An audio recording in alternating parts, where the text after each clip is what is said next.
Chapter 8, number 110, refers to a trip that is 250 miles long. And on the first 125 miles, Felicia averaged 50 miles per hour. She wants to average 60 miles per hour for the whole trip. The average rate for the whole trip has to be equal to the total distance divided by the total time. So if she wants to average 60, that would be the total distance, which of course is 250 miles, divided by the total time, which is the time that it took for the first part of the trip, the first 125 miles, and the time that it takes on the second part of the trip, the second 125 miles. This speed we knew. She was going, in 125 miles, she was going 50 miles an hour. And if we think distance equals rate times time, and distance divided by rate is equal to time, 125 miles divided by 50 miles per hour would be the amount of time it takes for her to do the first part of that trip. The second part of the trip is still 125 miles, but we don't know the speed. So here's where we're at. We have the equation 60 is equal to 250 the whole trip. The time for the first part of the trip is 125 over 50, distance divided by speed. The second rate we don't know, but we know it's 125 miles long, and we don't know quite how fast she's going. That's what we have to solve for. The algebra is just a bit ugly here. We would get a common denominator here, multiply top and bottom by r, multiply top and bottom by 50,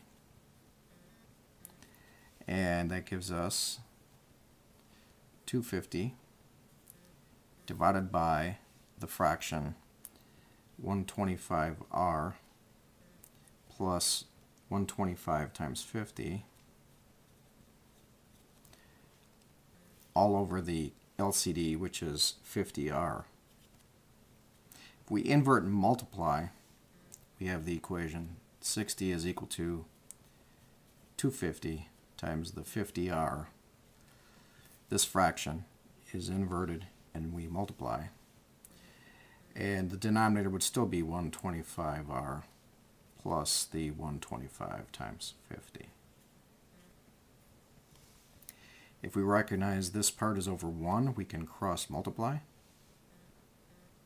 Let me continue.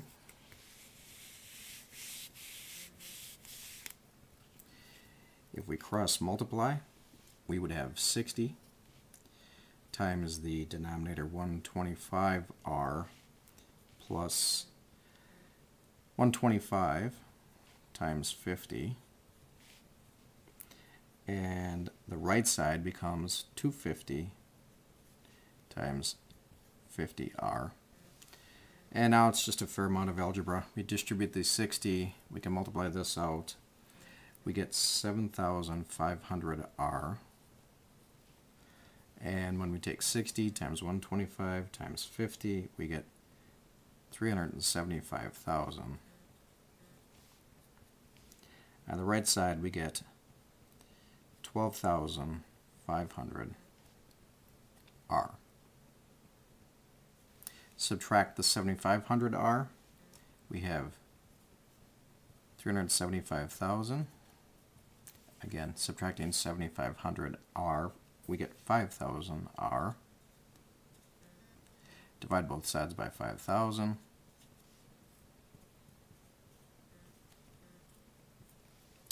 And r turns out to be 75.